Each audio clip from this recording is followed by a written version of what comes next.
इस वीडियो में हम क्लास 12 के फिजिक्स के रेजिस्टेंस की वैल्यू को डिराइव करेंगे, जो कि होती है आपकी R is equal to ml upon any square tau A.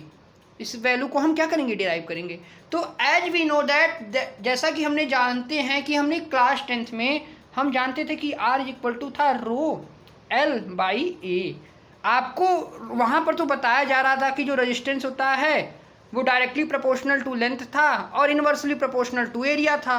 तो यहाँ से आप यह कह सकते हैं, जब इनकी प्रोपोर्शनलिटी साइन को आप हटाते हैं तो वहाँ पर एक प्रोपोर्शनलिटी कांस्टेंट आता है जिसकी वैल्यू को हम रजिस्टिविटी बोलते हैं। तो वहाँ पर आपको रजिस्टिविटी के बारे में बस छोटा सा नॉलेज था, लेकिन ये नहीं बताया गया कि रजिस्टिविटी की वैल्यू क्या थी।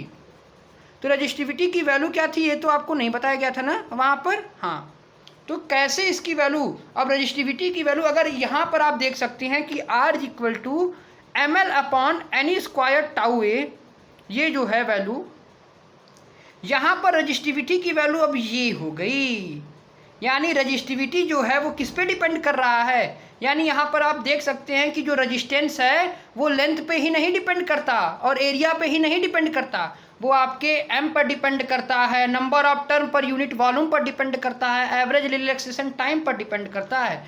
तो ये है वैल्यू ऑफ रजिस्टिविटी किस पे डिपेंड करता है, यानी रजिस्टेंस किस पे डिपेंड करता है। आपको तो वहाँ पर बताया दिया गया था और आप उल्लू बन गए थे वहाँ पर क्लास 10 में, लेकिन अब यहाँ पर ये वैल्यू को हम डिराइव करेंगे।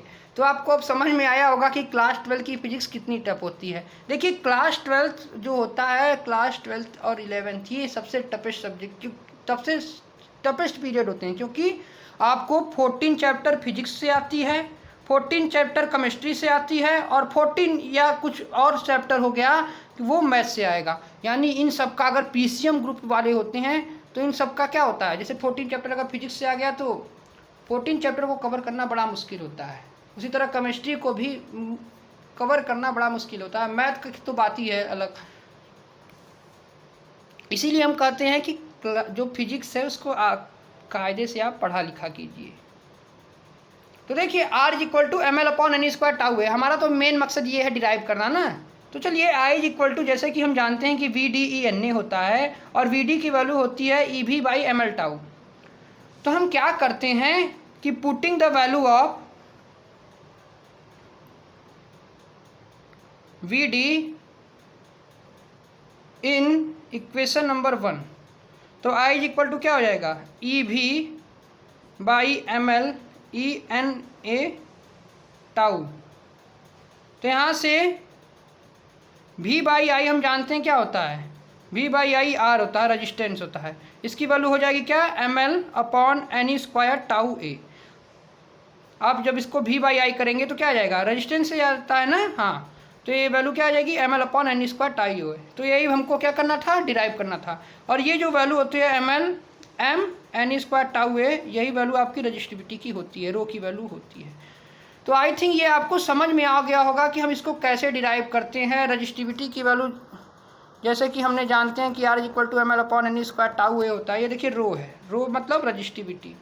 तो हमारा मेन मकसद यही था। तो देखिए क्लास, जैसे कि यूनिट 3 की बात करें तो इसमें जैसे कि ये एक डेरिवेशन हो गया। इसी तरह आपका Q is equal to I is equal to Q by T, rate of flow of charge को क्या बोलते हैं हम, करंट बोलते हैं। करंट की डिफिनीशन पूछ सकता है। उसी तरह I इज इक्वल टू हो सकता है Q बाई एफ, और I इज इक्वल टू हो जाएगा in terms of free electron per unit volume BEDENA Veena. ये करंट की वैल्यू को हम इस तरह से, ये देखिए ये क्वेश्चन एडवांस में पूछे जाएंगे। जैसे कि आपको करंट चार्ज की वैल्यू दे दिया, टाइम दे दिया, पूछा कि करंट बताइए, तो क्या करेंगे, Q बाई टी कर देंगे, करंट मिल जाएगा। वहीं अगर फ्रिक्वेंसी दिया है, चार्ज की वैल्यू दिया है, तो यहाँ से करंट निकाल सकते हैं। वहीं अगर आपको VD की वैल्यू दिया है, E की वैल्यू दिया है, N की वैल्यू दिया है, एरिया की वैल्यू दिया है, तो यहाँ से करंट आप निकाल सकते हैं। तो इस तरह से आपका करंट का भी फार्मूला कुछ इस प्रकार से बनता है। और हमारा जो मेन मकसद था डिराइव करना, R is equal to ml upon any square tau A, यही वैल्यू क्या है, यही वैल्यू R है। V बाई आई की, जैसे कि R is equal to V by I होता है ना, जानते हैं V बाई आई के रेशियो को ही क्या कहते हैं, R कहते हैं। तो यही हमको डिराइव करना था, ml upon any square tau A. तो मिलते हैं नेक्स्ट वीडियो में, तब तक के लिए गुड बाय। इसी तरह इंपॉर्टेंट वीडियो के लिए हमारे चैनल को आप सब्सक्राइब कीजिए, लाइक कीजिए एंड शेयर कीजिए। मिलते हैं नेक्स्ट वीडियो में, तब तक के लिए गुड बाय, बाय बाय।